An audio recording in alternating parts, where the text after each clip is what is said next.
Hello and good afternoon. So welcome again to classroom. And today I'm going to be teaching on an exciting topic, which is basically the foundation of the English language grammar or structure. And it's a popular topic and it's known as nouns. All right. So let's get right to it. Now, what are nouns?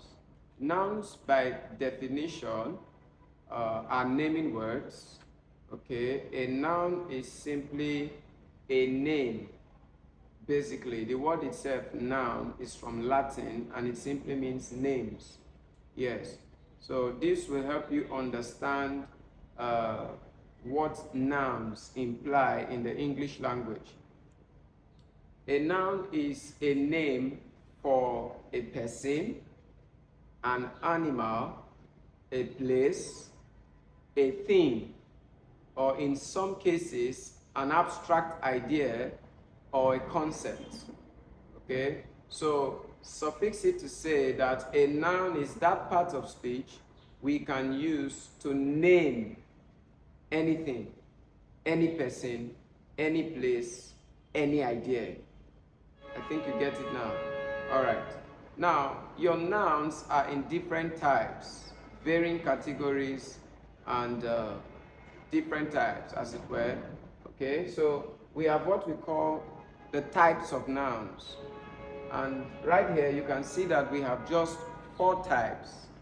Okay, so are these the only types of nouns? No. But why are they the only ones on the board at the start of this video? This is because these nouns are the main English nouns. Yes, we have other types of nouns, but they are not the major types. Okay, so when you are asked how many types of nouns exist, there are 4 main types of nouns, and they include the proper noun, the common noun, the countable noun, and the uncountable noun. Okay, now we have the category known as others, and when we get here, we're going to make a list of them. Let's look at the main types of nouns. On number 1, we have what is called the proper noun.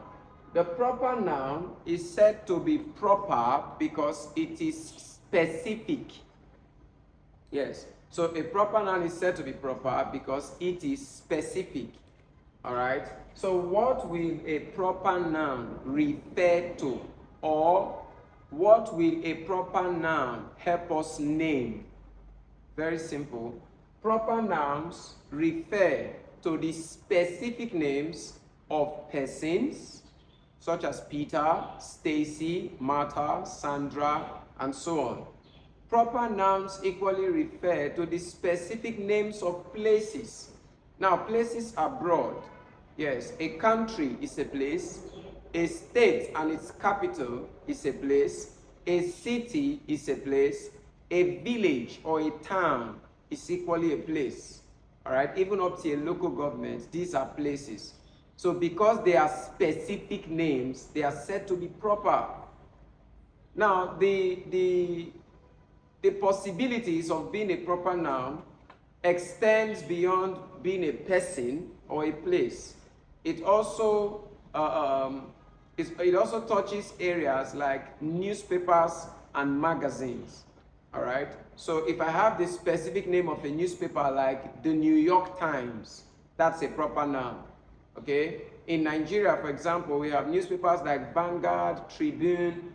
In Edo State, we have a newspaper called The Observer, and so on. These are proper nouns because they are specific names of newspapers and magazines. Okay, a proper noun is equally the specific name of a river, an ocean, a sea, or any water body. It's a proper noun. Okay, think of any river, sea, or ocean. You know, the Pacific Ocean, the Atlantic Ocean, the Mediterranean Sea. These are proper nouns. These names are proper because they are specific. Okay. Now, your proper nouns will also include the names of mountains, such as Mount Everest, Mount Sinai in the Bible, Mount Horeb, Mount Gilead, Mount Kilimanjaro. Okay, all these are proper nouns. All right, so on number 2, we have what is called the common noun. Now, a noun is said to be common when it does not make any specific reference to a person, a place, or a thing. Yes, no particular reference. Okay, so all that a common noun at best will do is to provide a general survey or provide a general point of view regarding a noun. For example, if I have a noun like boy and I have a noun like Peter, all right? Now, Peter is more specific, so it will be proper. You get that right? But a boy is not specific. Rather, it is a general name for any young male. That's general. Yes, so common nouns are nouns that are generalized. They are not specific. So a noun like boy, a noun like girl, a noun like woman, a noun like people, they are not proper. They are common because they are generalized. Okay? There are people outside, generalized. People, we don't know them. We do not know their identity. But when I say Peter, James, Martha, and Andrew are outside, that's proper because it is specific. So we know the people who are outside. We know their identities. Are we there? Excellent. So spot number 3, we have what is called the countable noun. A noun is said to be countable basically if it can be counted.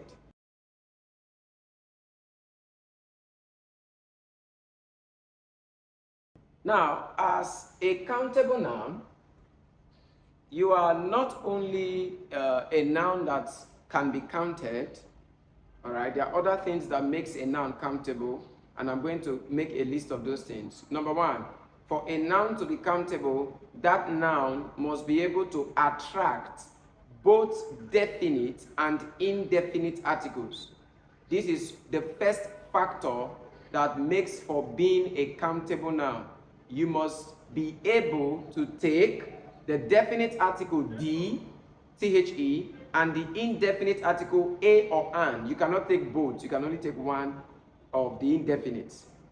Okay? So before you assume that a noun is countable, you have to subject it to this test. All right? You have to see if that noun can take the definite article and the indefinite article. Okay, so what do we mean? I'll take a typical example. Okay, I'll take one that is countable and one that is not. All right, so let's take something like a car. All right, a car. My mother purchased a brand new car. You can see that the indefinite article A is being used with car, and the sentence is grammatically correct. Okay? Now, in another sentence, I could say that the car my mom purchased is an indeed beautiful one, or is indeed a beautiful car. The car my mom purchased, the car. Do you see that now? So, you have the first sentence taking A, which is an indefinite article, and the second sentence taking D, which is a definite article. So this is the first test for countability. Now, what is the second test for countability? The second test for countability is that the noun must be able to attract S, ES, or IES. Now, these three morphemes I mentioned are necessary when we form plurals. Because when we say a noun is countable, we are actually saying that that noun can take a plural form. Yes, so the noun car can attract S to form a plural called cars. The noun bag can attract S to form a plural called bags. You get it now? Very good. Okay, so these are the basic conditions for which a noun is regarded as countable. Now, let's take a very controversial example at this point. The noun called money. M-O-N-E-Y. Okay? Now, ordinarily speaking, money can be counted. That is, you can know how much you have just by flipping notes. Yes, you can count in currencies. Am I correct? Yes, of course. Now, most people will assume money is countable. But when we subject money as a noun to our litmus test on countability, you discover that money is not so countable like people imagine. Okay? So, remember the first factor for being countable is that you must attract both definite and indefinite articles. Okay? So, if I give you a sentence like, I do not have the money. I do not have the money. Now, that's a very correct statement. Okay? And you can see the presence of the, which is the definite article, being used before money. Good. But can I say, I do not have a money? That sounds awkward. So you can see vividly that money as a noun has failed this test. It could only attract the definite article.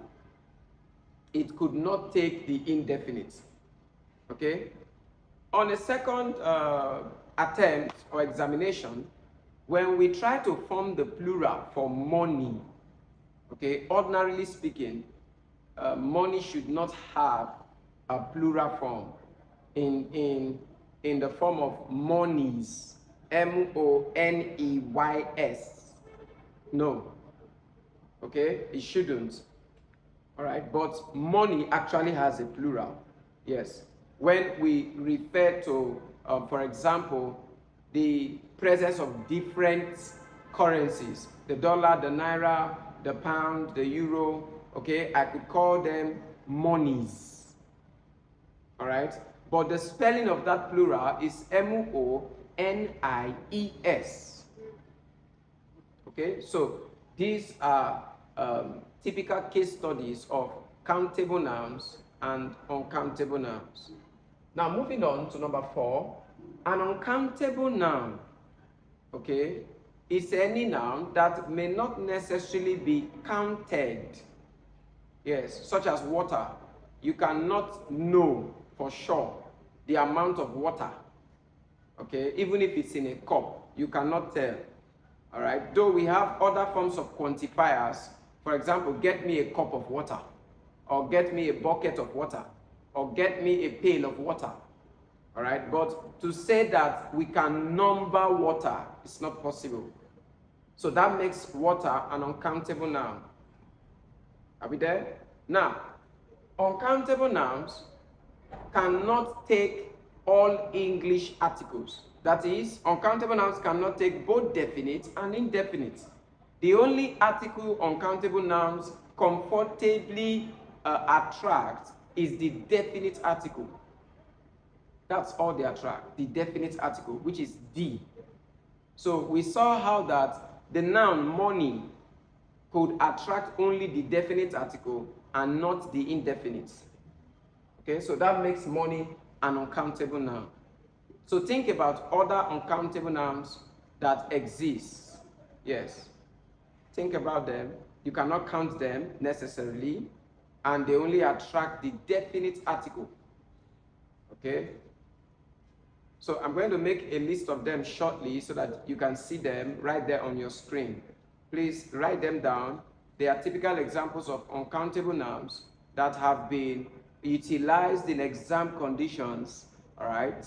Especially in the Unified Tertiary Matriculation Exam and the Senior School Certificate Examination. Okay, both exams are conducted by JAM and WAEC respectively. All right, so I'm going to make a list of these nouns after this video so that you can see these nouns, or even right here on this video so that you can take them down. They are countable nouns. Okay, now we have the other categories of nouns that you need to know.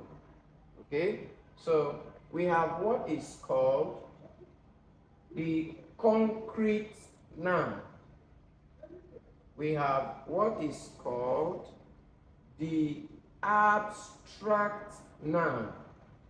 We have what is called the collective noun.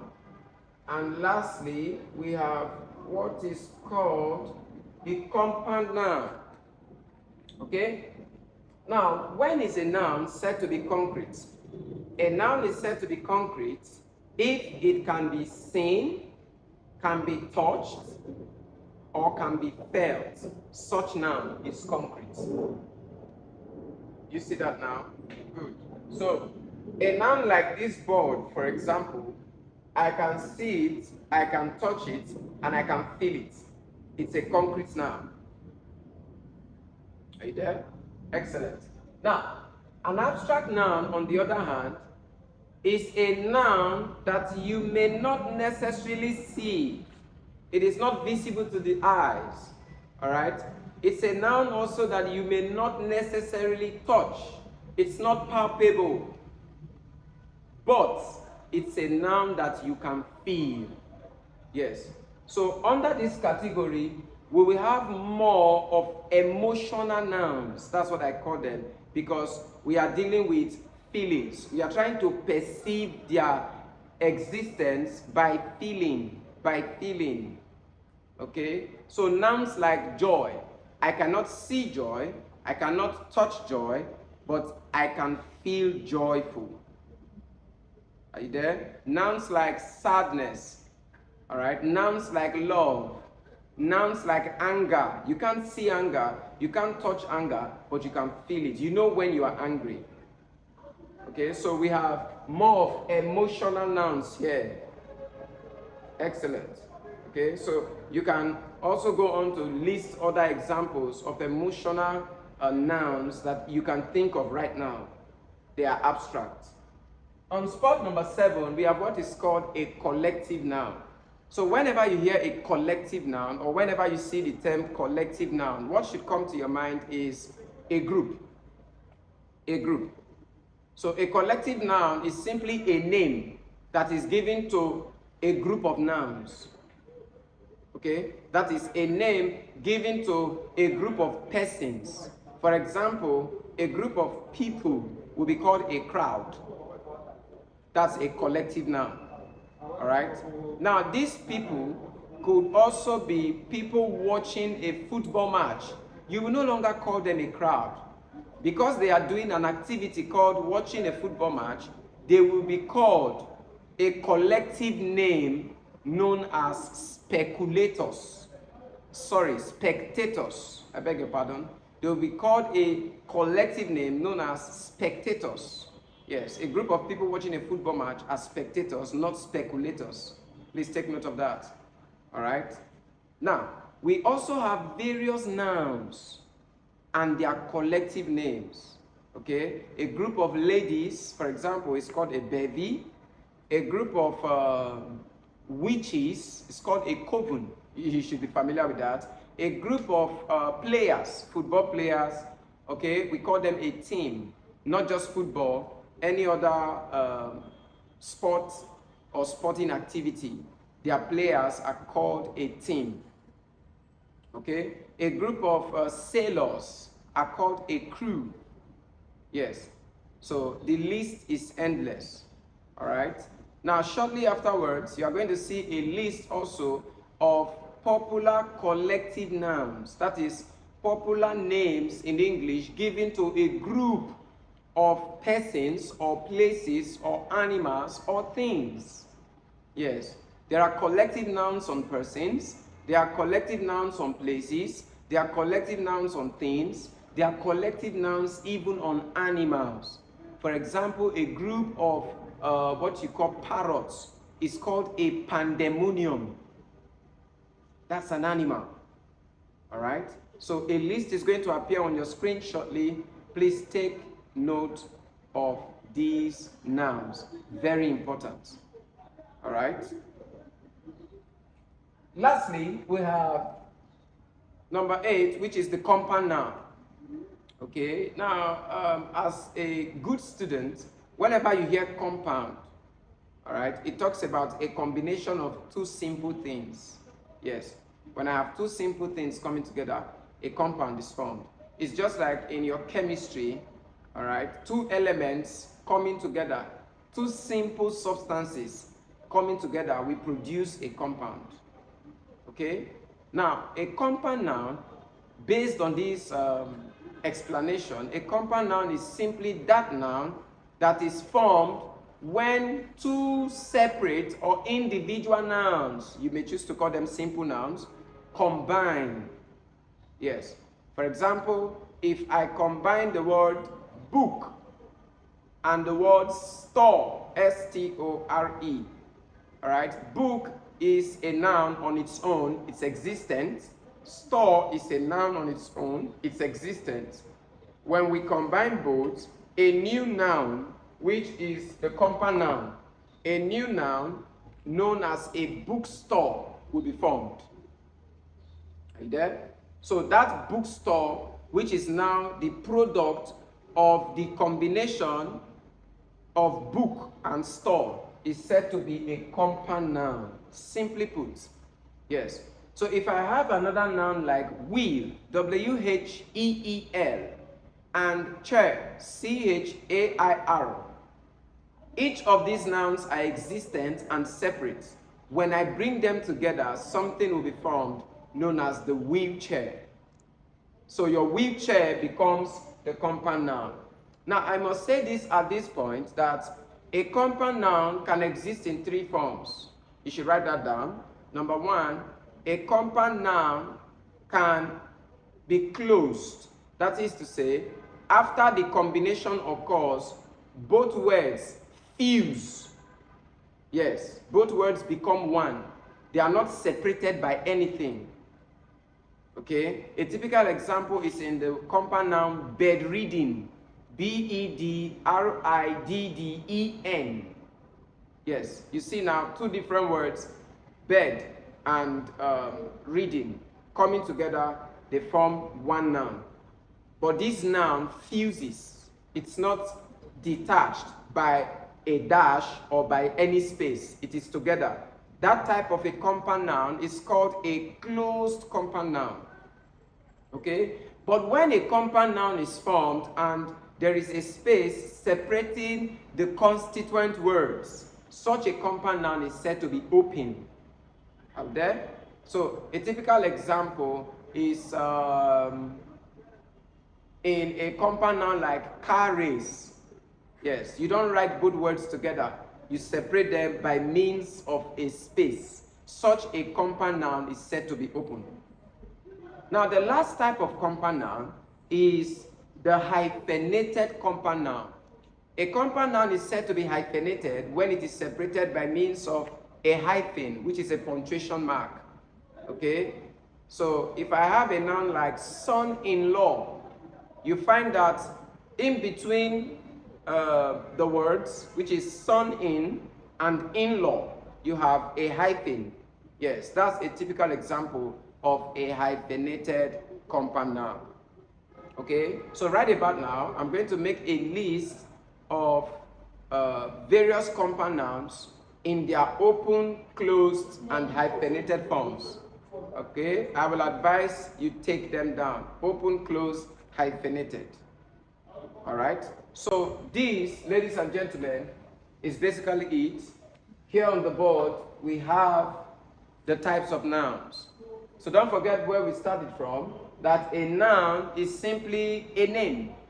And as a name, it could be the name of a person, the name of a place, the name of an animal, the name of a thing, or an idea or concept. Remember also that we said that there are four main types of nouns: the proper, the common, the countable, and the uncountable. And don't forget what we said about proper nouns, that proper nouns are specific. Yes, specific names of places, specific names of people, specific names of mountains, specific names of rivers, seas, and oceans, specific names of newspapers and magazines. Do not forget that a common noun is, unlike the proper noun, a generic noun. It is just a noun that makes general reference. In no particular way does it refer to people, places, or things. It just makes a general reference. Remember also that a countable noun can be counted, but there is another test to prove that a noun is indeed countable. And that test is whether or not that noun can attract both the definite article the and the indefinite article a or an. Remember also that the uncountable noun is a noun that may not necessarily be counted and can only take the definite article the.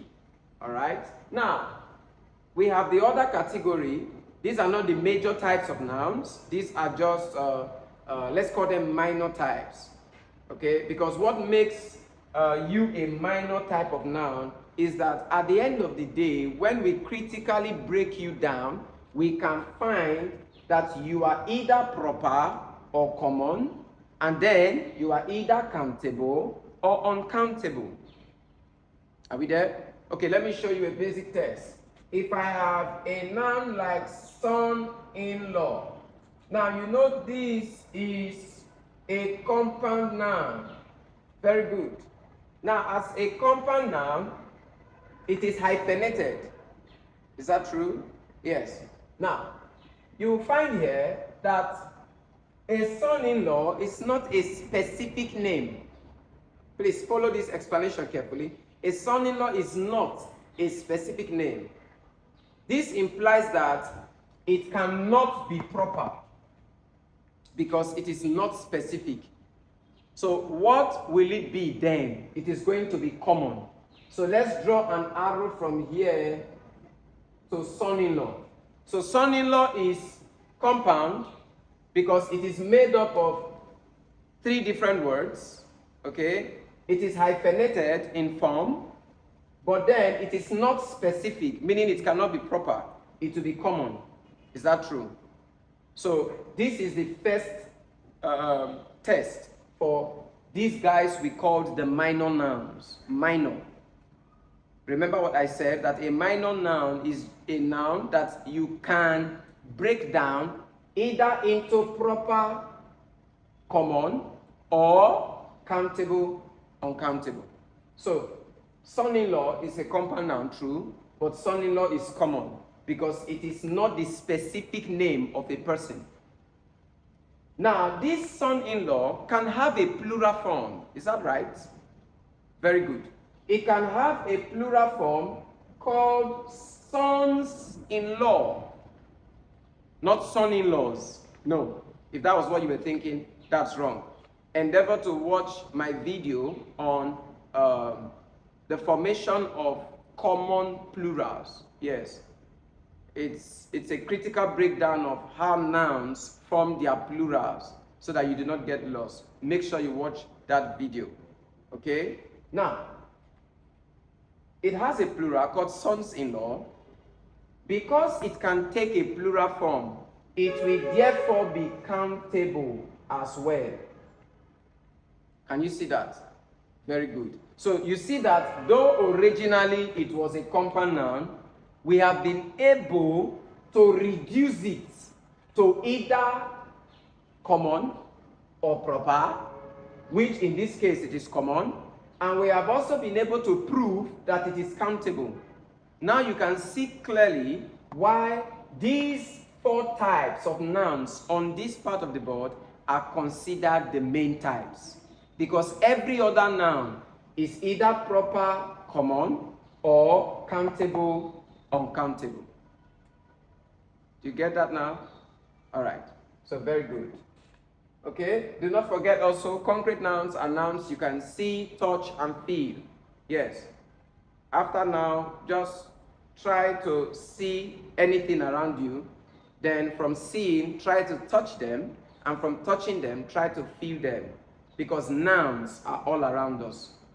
Yes, there are people around you, they are nouns. There are things around you, they are nouns. So try to see if they are concrete or they are abstract. Remember, for you to be an abstract noun, you may not necessarily be seen or touched, but you could be felt. Okay? And lastly, a compound noun is a combination of two or more words. Now, I need to say this, that a compound noun does not only contain nouns, it can contain other parts of speech. Yes, we can have a compound noun involving a noun and a preposition, such as in the word passerby. We can have a compound noun involving a noun and an adjective, such as in the word director general. We can have a compound noun comprising a verb and a preposition, such as in the compound noun go between. You see that now? Very good. Even words like ongoing. Yes. So because they are called compound nouns, does not mean that they will primarily be made up of nouns. No. They may comprise other words from other parts of speech. Okay? So in my video on formation of plurals in nouns, I'm also going to talk about compound plurals, how compound nouns form their plurals. Okay? So just like we saw in son-in-law, yes, the plural was given to the first word, which is son, sons-in-law, as against son-in-laws. All right? So I trust you will find that teaching very helpful. So at this juncture, I'm going to call it a wrap here. Please go through this video as much as you can to pick things that were said, whether actively or passively. All right? And try to make your notes as well. If you have any questions or any topics you would want Mr. Techno to teach on, you can kindly drop them in the comment section and they will be attended to subsequently. Okay, so those of you who may be seeing this channel for the first time, do try or do ensure that you like this video, you subscribe to the channel and turn on notifications so that whenever there is a new video, you would be updated. All right, this is also to notify you that the Covenant Science tutorial online classes are still very much on. Yes, it's for private students, whether you are in Nigeria or outside Nigeria.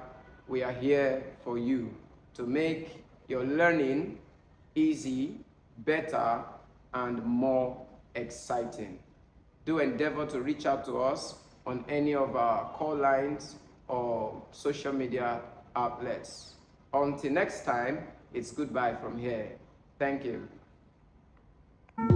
So here are lists of various types of nouns as promised, from countable to uncountable, abstract, collective, and compound. Do practice them and try to learn the collective nouns. Thank you.